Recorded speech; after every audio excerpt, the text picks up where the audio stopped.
लोगों ने कहा तू कभी नहीं खेल पाएगा। डॉक्टर्स ने कहा तेरी जिंदगी अब बदल गई। और उसने कहा देखते हैं। एक हादसा हुआ था उस रात जब वो 17 साल का था। उसने एक ही सवाल पूछा था, डॉक्टर साहब मेरा हाथ। डॉक्टर ने नजरें झुका ली। बस उसी एक पल में उसकी पूरी दुनिया बदल गई। पर जो आगे हुआ वो किसी फिल्म की स्क्रिप्ट नहीं थी, वो एक असली इंसान की असली जिद थी जिसका नाम था अर्जुन। छोटे से शहर का एक साधारण लड़का। घर में ज्यादा पैसे नहीं थे पर एक चीज थी जो उसके पास थी, क्रिकेट का जुनून। रोज सुबह 5 बजे उठना, टूटे हुए बैट से प्रैक्टिस करना, कच्ची पिच पर घंटों तक खेलना। उसके कोच कहते थे इस लड़के की आंखों में कुछ अलग है। स्टेट टीम का सपना था, नेशनल टीम का सपना था और वो सपना पूरा होने भी वाला था जब एक रात एक सड़क हादसे ने सब कुछ बदल दिया। ट्रक की टक्कर इतनी जोरदार थी कि उसका दायां हाथ बचाया नहीं जा सका। हॉस्पिटल में 3 हफ्ते, आंखों से आंसू, दिल से टूटन।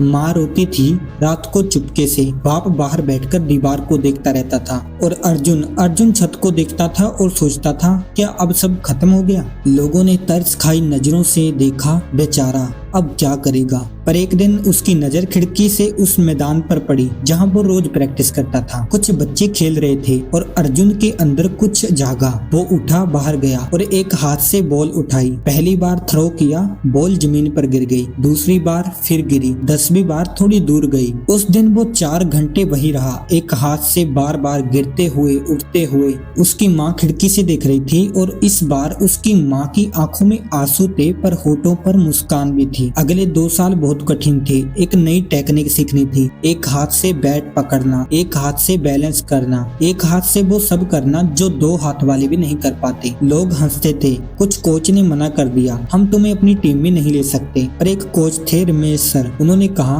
तेरे हाथ में नहीं तेरे दिल में खेल है और दिल दोनों हाथों से बड़ा होता है। बस यही एक वाक्य ने अर्जुन की पूरी जिंदगी बदल दी। प्रैक्टिस और तेज हुई। सुबह 4 बजे उठना, रात 9 बजे तक मैदान पर रहना। खून निकला उंगलियों से पर वो रुका नहीं। थकान आई पर वो सोया नहीं। और फिर वो दिन आया, स्टेट टूर्नामेंट। अर्जुन मैदान पर उतरा, लोग देखते रहे, कुछ मजाक उड़ा रहे थे, कुछ हैरान थे। पहली बॉल छक्का, पूरा मैदान ही चुप हो गया। दूसरी बॉल चौका, तीसरी बॉल छक्का। आसपास की भीड़ खड़ी हो गई। उस दिन अर्जुन ने 87 रन बनाए एक हाथ से, पूरे कॉन्फिडेंस के साथ। और जब वो मैदान से बाहर आया तो उस रमेश सर की आंखों में आंसू आ गए। अगले साल नेशनल पारा क्रिकेट टीम में सिलेक्शन। वो लड़का जिसे लोगों ने अधूरा कहा था आज पूरे देश की पहचान बन गया था। दोस्तों, जिंदगी कभी कभी आपसे कुछ छीन लेती है, कोई रिश्ता, कोई नौकरी, कोई सपना या कोई हिस्सा खुद का। पर याद रखो, जो छीन जाता है वो जिंदगी नहीं होती, जो बचता है वही असली ताकत होती है। तो अगली बार जब जिंदगी आपको तोड़ने की कोशिश करे, बस एक काम करो, उठो, मैदान पर जाओ और खेलो। अभी बहुत कुछ सीखने को बाकी है। तो आज के लिए इतना ही, मिलते हैं नेक्स्ट वीडियो में।